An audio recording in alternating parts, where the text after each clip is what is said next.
The night Robert drowned himself in liquor, he left a permanent mark on the intern's life. And on ours by the time the truth surfaced. She was already 3 months along, her body quietly nurturing the consequence of his recklessness.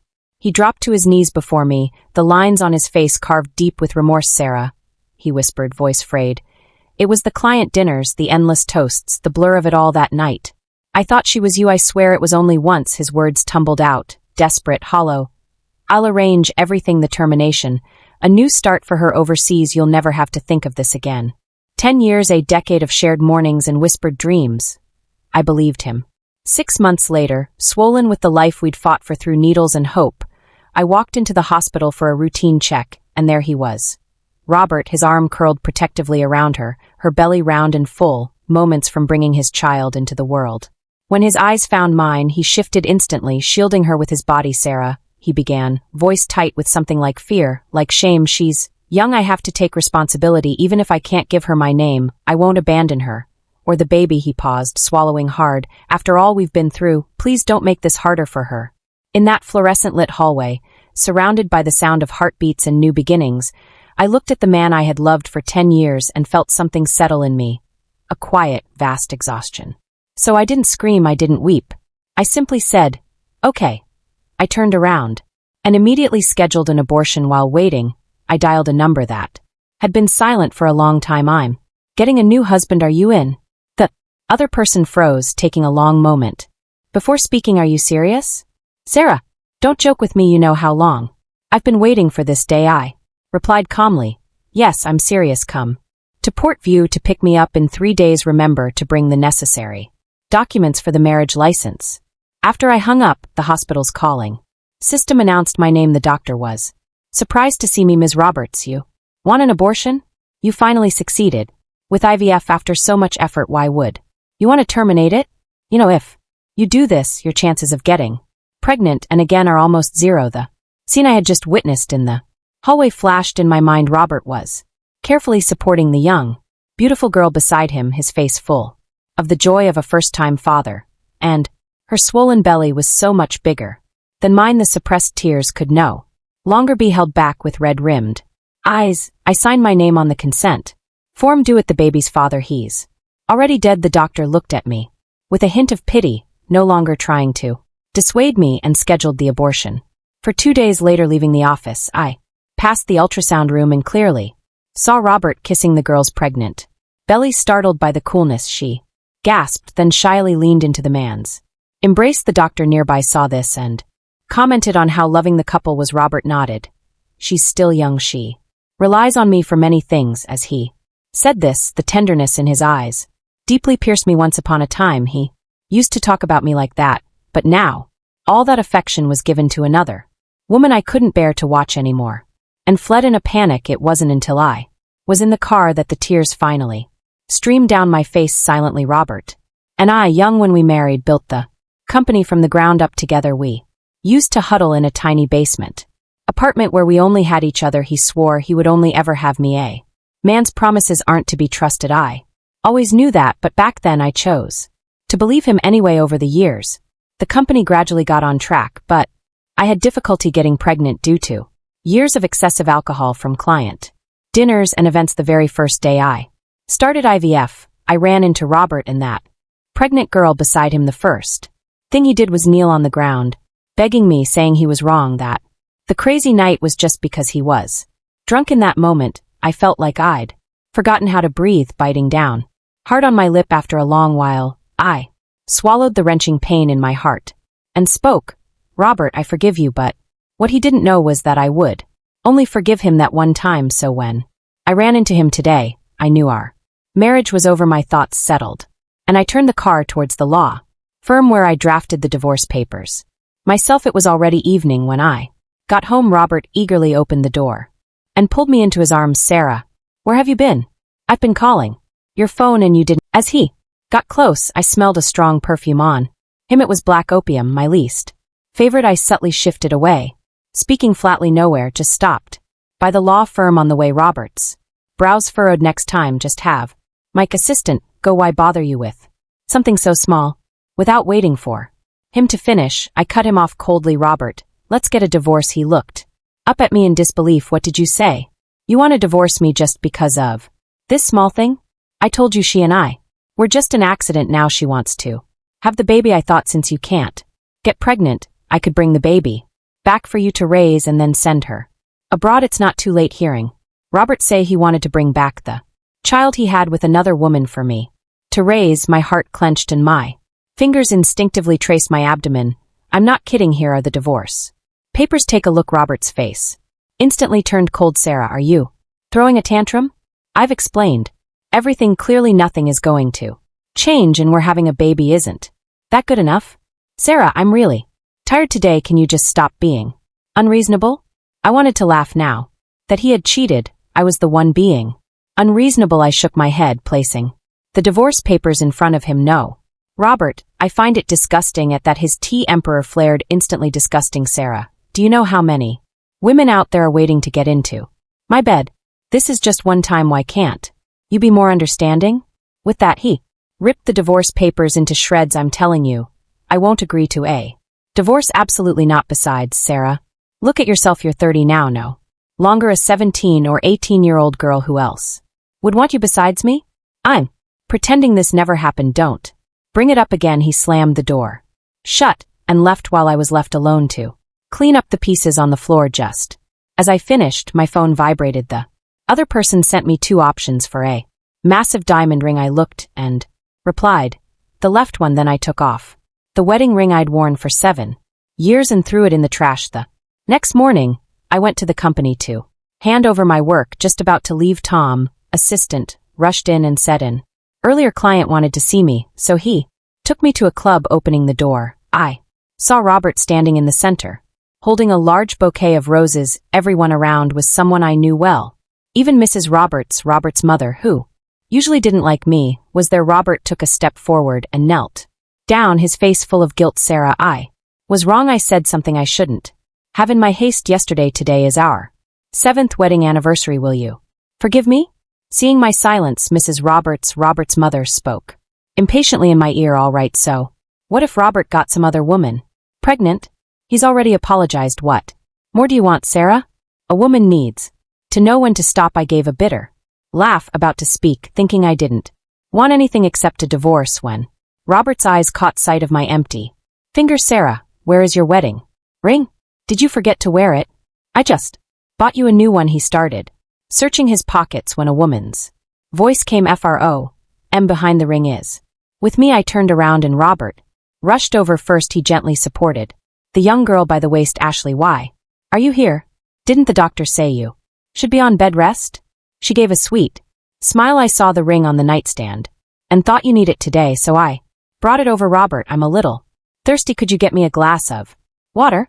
Robert hurried off to find a server for water while she walked up to me. Hello, Sarah, my name is Ashley. I didn't respond. She opened the ring box in front of me. I looked and coincidentally it was identical to the one on her finger. Sarah, this is the ring Robert specially custom made for your 7th wedding anniversary. Saying that, she handed me the ring. I didn't take it the next second. The ring dropped to the floor and she, with her pregnant belly, knelt straight down in front of me. Sarah, I was wrong. I shouldn't have gotten drunk and slept with Mr. Roberts. I really didn't mean to, but I don't want anything else. I just beg you to let me have the baby. I would even be willing to let you adopt him. Tears welled up in her eyes instantly, as if she had suffered some great injustice. When Robert returned, he saw the scene, the cup in his hand shattered on the floor. He rushed over and gently helped Ashley up, then looked at me with a coldness I had never seen before. Sarah, she's about to give birth. Don't you know that?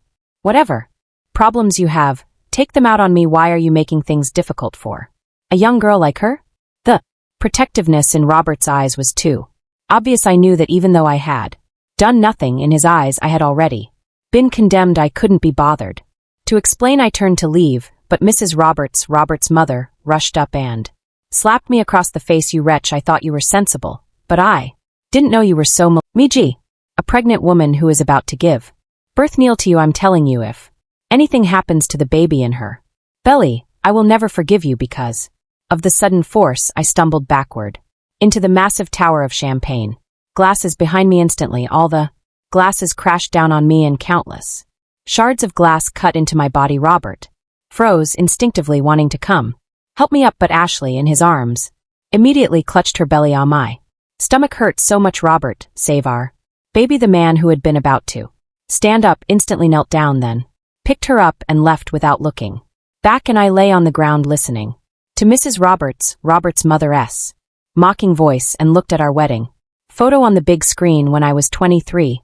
Robert said to me, "Sarah, I will definitely marry you if I ever make you bleed or cry after we're married. I swear I'll atone with my life." But at 30, even as I was bleeding and crying in front of him, his eyes no longer held me. How ironic. After a long time, I managed to stand up, enduring the pain, and limped to the hospital in a taxi while they were bandaging me. The pain made my body tremble with every touch. The two nurses nearby were chatting. "Did you hear? In the VIP suite upstairs, Mr. Roberts is absolutely doing the moment. She said she was in pain. He had them move all this year's luxury goods to the hospital room for her to pick from. Yes, I know he's there for every prenatal checkup when she gets a shot. His face is full of heartache. Mr. Roberts must really love her." I looked down at the countless cuts on my body and laughed at myself. It turns out love and not loving are this obvious, but it doesn't matter, because I don't want him anymore anyway due to the crowds at the hospital. It was late at night when I got home after getting my wounds treated. Opening the door, I saw Ashley sitting on the couch I had personally chosen. She quickly got up. "Sarah, you're back. Robert is in the kitchen making special soup for me. Would you like a bowl?" Before I could reply, Robert rushed out, having heard the commotion. "Sarah," the doctor said, "she's been feeling a bit anxious before the delivery and hasn't been sleeping well, so I thought I'd have her stay here for a few days. I promise I'll take her away when her due date is here." You? Without waiting for him to finish, I pulled a blank divorce paper from my pocket. "Fine, but you have to sign this." Robert froze, about to look it over, when Ashley spoke. "Robert, the baby's hungry. When will the special soup be ready?" Hearing this, the man quickly signed the paper and then turned back to the kitchen. I stood there watching his hands, which I had always protected so carefully, awkwardly stirring the soup. In our 7 years of marriage, this was the first time he'd cooked. "Sarah, are you jealous?" Robert said he'd be taking care of me and the baby from now on. I turned my head and saw the provocative and smug look in Ashley's eyes. I just felt disgusted because this home, which Robert once said belonged only to the two of us, had changed after all. So I quickly went upstairs, wanting to pack my things and leave, but I found that my personal items had been moved out and were piled by the door in a messy heap, and our wedding photo on the wall had been ripped down and was in the trash. Robert said I could have any room I wanted, and I thought this one was quite big, so I chose it. So Robert threw out the extra things. Ashley followed closely, looking at me with a triumphant expression. "Sarah, this couldn't have been you and Robert's bridal bedroom, could it?" I didn't know. "I'm sorry, I'll move my things out right now." If this were before, I would have argued loudly with Robert, but now I was leaving and it didn't matter to me who lived in this our boom. I said indifferently, "No need, this room is fine for you." Then I threw all my things into the trash can in front of her. Just as I was about to go inside to get the photo of my mother, I found the drawer empty. I quickly knelt down to search, but Ashley stood beside me, looking down from above. "Sarah, are you looking for this?" I looked up at the familiar photo frame in her hand. Just as I was about to get up, she let go and the photo of my mother shattered on the floor. "Oh dear, Sarah, I'm so sorry. It just slipped." I thought this thing looked like bad luck, and I was worried it might be bad luck for the baby, so I mentioned it to Robert, and he told me I could do whatever I wanted with it. "So, Sarah, who is this dead person in the picture? Do you know her?" Looking at Ashley's deliberately innocent face, I couldn't bear it anymore and raised my hand to slap her, but before I could touch her, she suddenly threw herself backward. Her heavy body tumbled down the stairs. "Ah, Robert, help me." She clutched her stomach and groaned in pain. Robert rushed from the kitchen. Seeing Ashley like that, he ran up furiously and kicked me to the ground, yelling, "Sarah, haven't you caused enough trouble? How much more do you need to hurt her? Do you have to lose our baby for you to be satisfied?" Before I could speak, Ashley had already burst into tears. "Robert, are we losing our baby? Save him, please. You have to save our baby." Hearing this, Robert's face filled with tenderness. He scooped her up in his arms, his voice gentle. "Shoo, I won't let anything happen to you or the baby." He turned and walked towards the house, and as he went out the door, he said to the bodyguards outside, "Drag the madam to the storage room and make her reflect overnight. Don't turn on the lights." I looked at him in disbelief, screaming, "Robert, have you forgotten I have claustrophobia?" "Why?"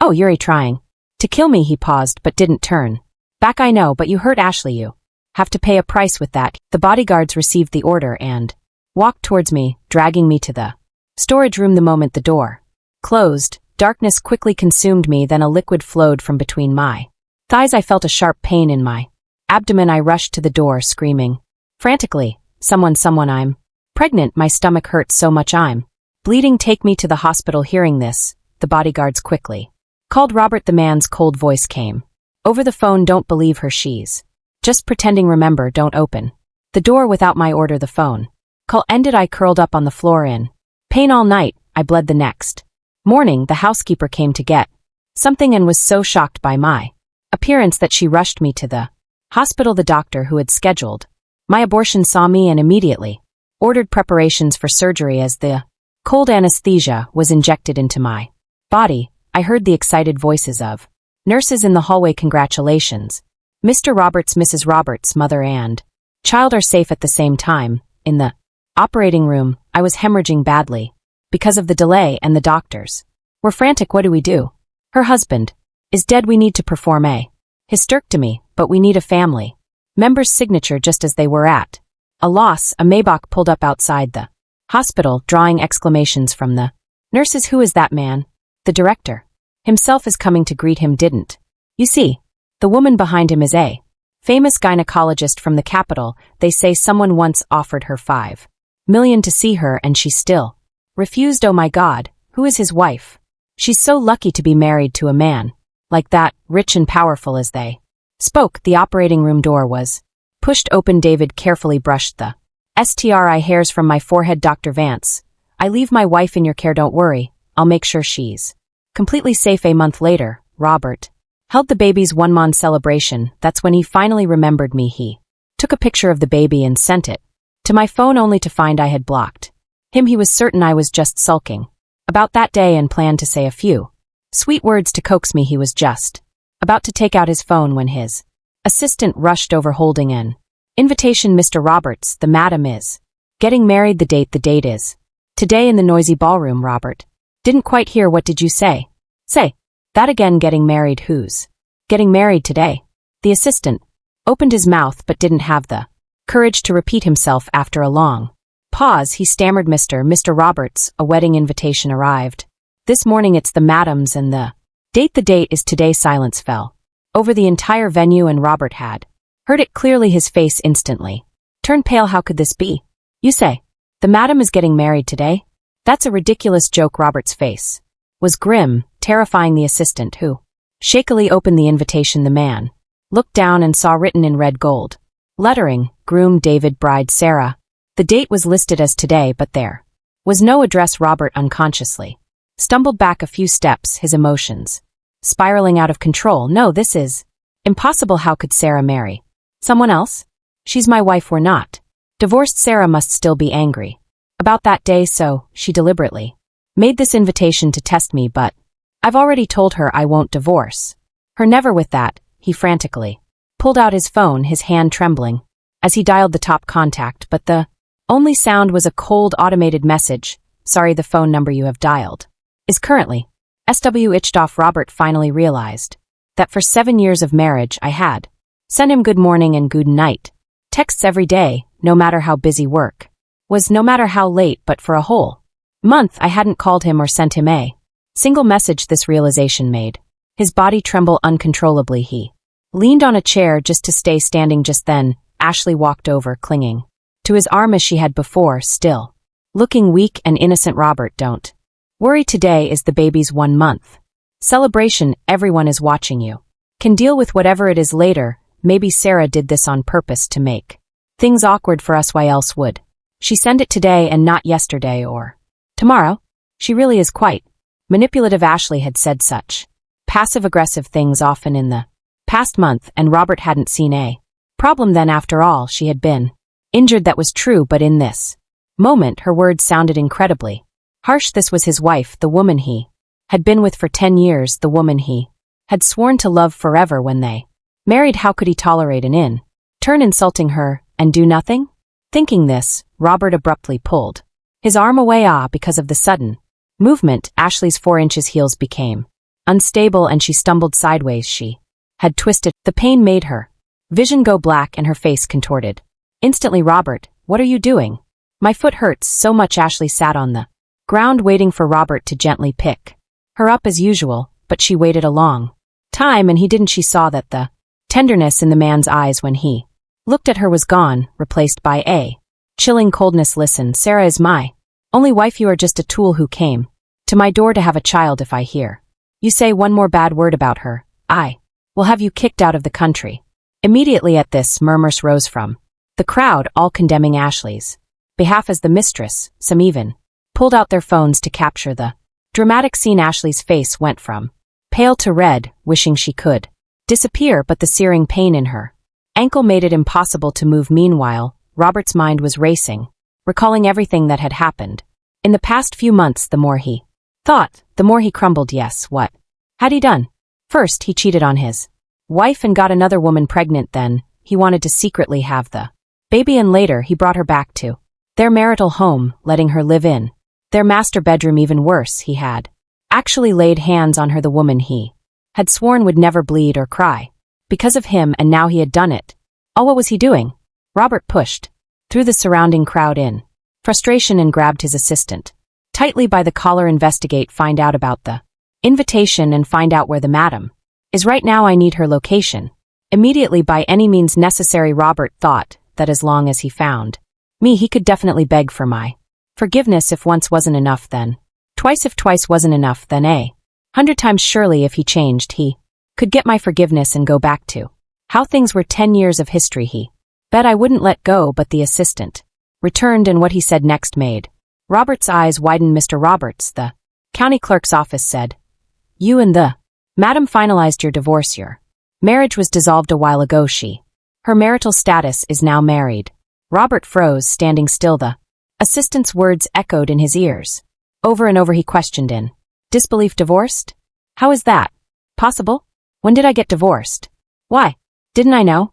The assistant showed Robert the divorce papers sent by the office. The signature, which was all too familiar, suddenly made him remember that day when he had asked Ashley to stay at the house. I had indeed asked him to sign something, but it was a blank paper. How could it be divorce papers? Then he thought, no, even if he had signed, he hadn't gone to the county clerk's office to get a divorce certificate. How could their marriage be dissolved? This realization filled Robert with joy. He thought the county clerk's office must have made a mistake. He quickly called a friend who had helped them get their marriage certificate after hours by pulling some strings. The friend answered, Robert, congratulations on finding a new love and having a son. Robert was taken aback. What are you talking about?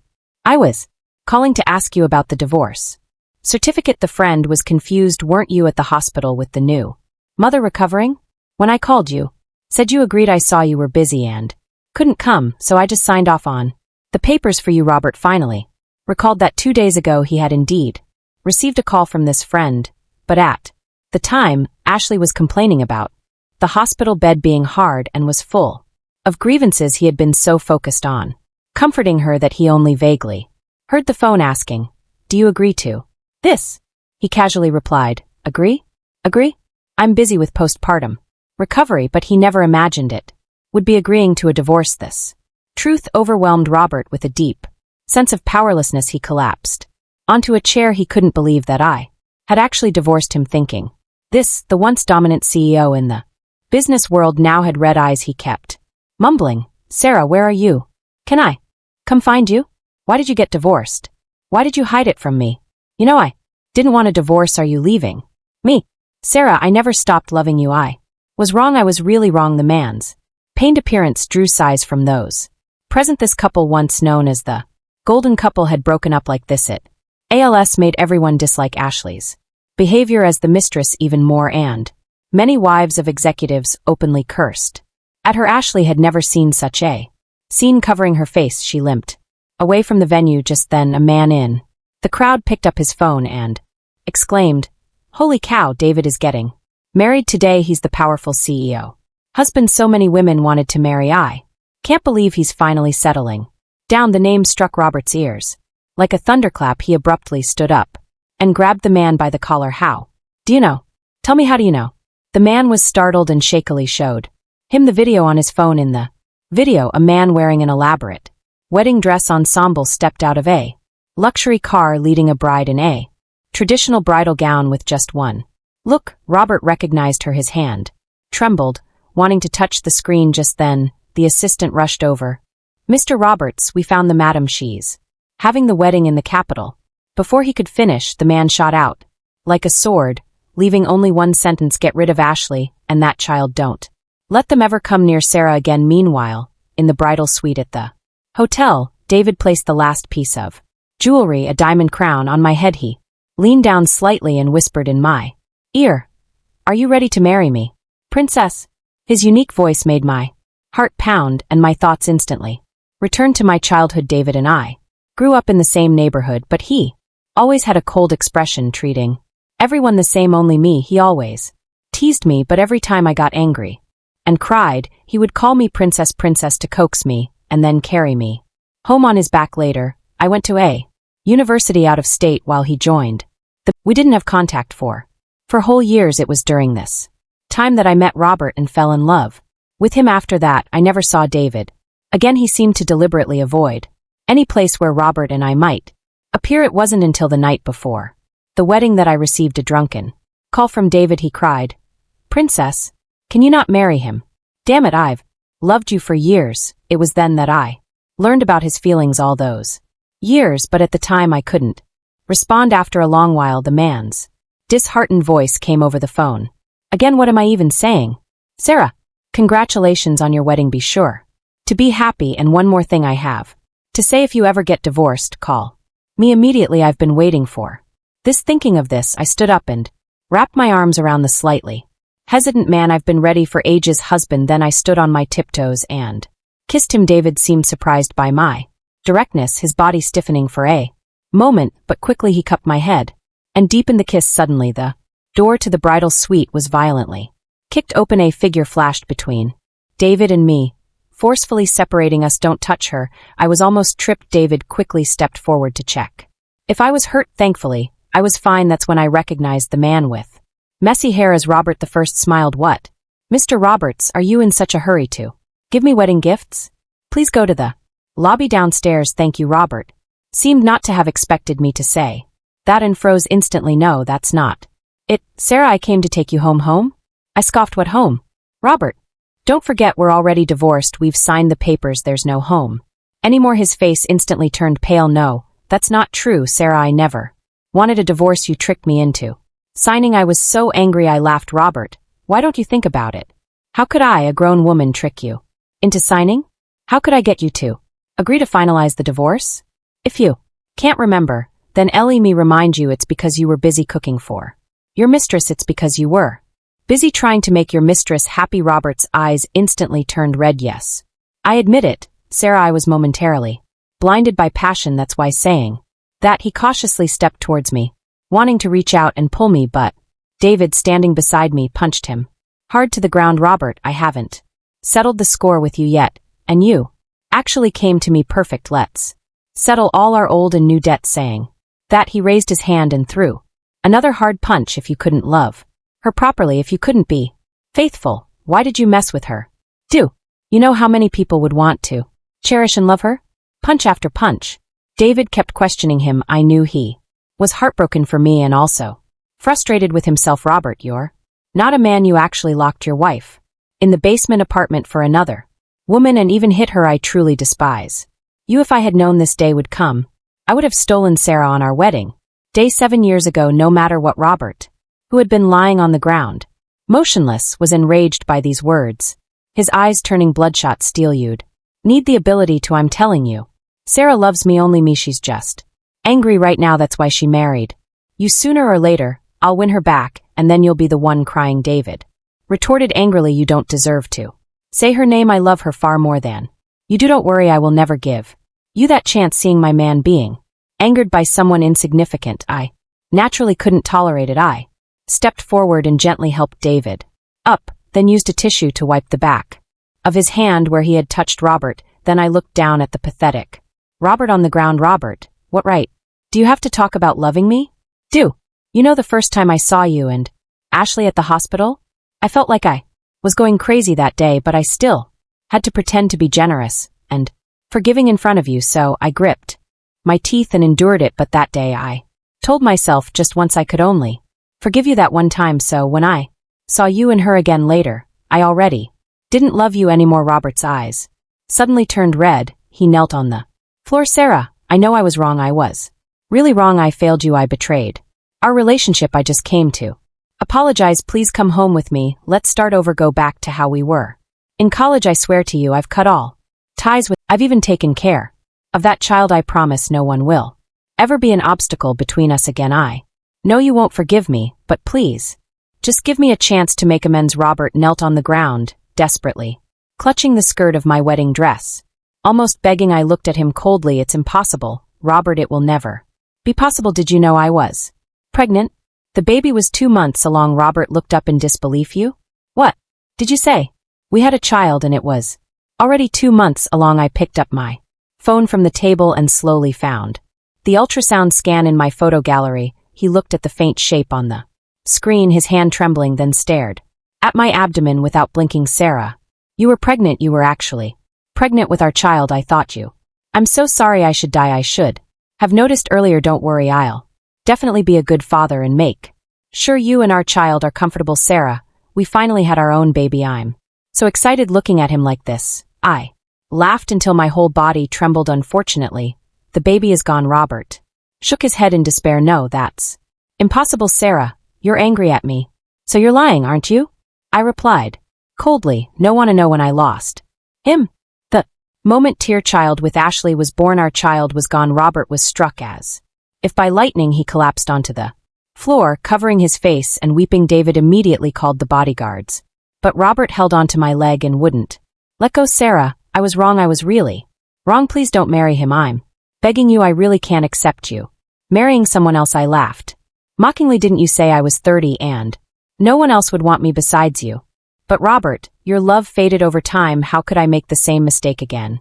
He has loved me for many years and his feelings have never changed, so you see, I deserve better. You are not worthy. With that, I signaled the bodyguards to come forward and drag him away, and my wedding, amid laughter and joy, officially began. A sea of flowers filled the venue. A lavish wedding David had spared no expense to give me. I stood at the other end of the aisle, looking at the man in the distance whose eyes were only on me. I thought I would walk alone. My parents had passed away, but Mrs. Davies, David's mother, stood beside me. Sarah, I'll walk you down the aisle from now on. I am your mother. If David ever makes you unhappy, even a little bit, you tell me and I'll teach that boy a lesson. My eyes filled with tears. I looked at David and understood truly, someone who loves you will do their best to give you every bit of security, and his family would love you like their own daughter, too, cherishing you. To the sound of music, I walked down the aisle in my wedding dress, moving steadily forward amidst everyone's blessings, and Robert,